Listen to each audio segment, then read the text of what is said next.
Believers Christian church അധ്യക്ഷൻ Mar Athanasius Yohan മെത്രാപ്പൊലീത്തയെ വാഹനമിടിച്ചു. അമേരിക്കയിലെ ടെക്സസിൽ വെച്ചാണ് അപകടമുണ്ടായത്. പ്രഭാത സവാരിക്ക് പോയപ്പോൾ വാഹനമിടിക്കുകയായിരുന്നു. കെ അഭിലാൽ വിവരങ്ങളുമായി. അഭിലാൽ, വിശ്വാസികളെ സംബന്ധിച്ചും കേരളത്തെ സംബന്ധിച്ചും വളരെ പ്രധാനപ്പെട്ടൊരു അപകട വാർത്തയാണ്, വലിയ ആശങ്കയുണ്ടാക്കുന്ന അപകട വാർത്തയാണ്. എന്തൊക്കെ വിവരങ്ങൾ അവിടെ നിന്ന് ലഭിക്കുന്നുണ്ട്? അമേരിക്കയിലെത്തിയാൽ ബിലീവേഴ്സ് ക്രിസ്ത്യൻ ചർച്ചിന്റെ ടെക്സസിലെ ആസ്ഥാന മന്ദിരം സ്ഥിതി ചെയ്യുന്ന ക്യാമ്പസിലാണ് പ്രഭാത സവാരിക്കായി അദ്ദേഹം തിരഞ്ഞെടുക്കുക. എന്നാൽ ഇന്ന് രാവിലെ ഇന്ത്യൻ സമയം 5:25 കൂടിയാണ് ഈ അപകടം ഉണ്ടാകുന്നത്. ഇന്ന് അദ്ദേഹം പ്രഭാത സവാരിക്ക് ക്യാമ്പസിന് പുറത്തെ ഒരു സ്ഥലമാണ് തിരഞ്ഞെടുത്തത്. അജ്ഞാത വാഹനമാണ് പ്രഭാത സവാരിക്കിടയിൽ അദ്ദേഹത്തെ വന്നിടിച്ചത്.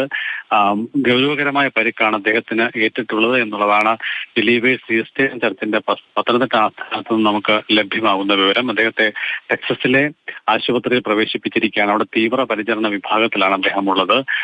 അടിയന്തര ശസ്ത്രക്രിയയ്ക്ക് വിധേയമാക്കിയിട്ടുണ്ട്. അത് ആരോഗ്യനില സംബന്ധിച്ച് നേരിയ തോതിലുള്ള ആശങ്കകൾ ഉണ്ട് എന്നുള്ളതാണ് അനൌദ്യോഗികമായി നമുക്ക് ലഭ്യമാകുന്ന വിവരം. സഭാവൃത്തങ്ങൾ എന്ത് തരത്തിലുള്ള പരിക്കാണ് എന്നടക്കമുള്ള കാര്യങ്ങൾ കൂടുതൽ വിവരങ്ങൾ നൽകുന്നുണ്ടോ? സഭ ഔദ്യോഗികമായി പ്രതികരിച്ചിട്ടുണ്ടോ അഭിലാൽ?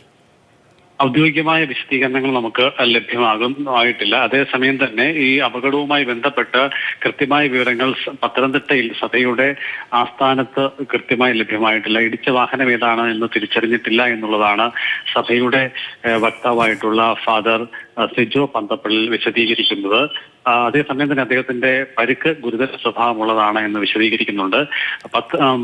തിരുവല്ലയിലെ സഭയുടെ ആസ്ഥാനത്ത് ഉണ്ടായിരുന്ന സഭാധ്യക്ഷൻ 4 ദിവസം മുൻപാണ് അമേരിക്കയിലേക്ക് മടങ്ങിയത്.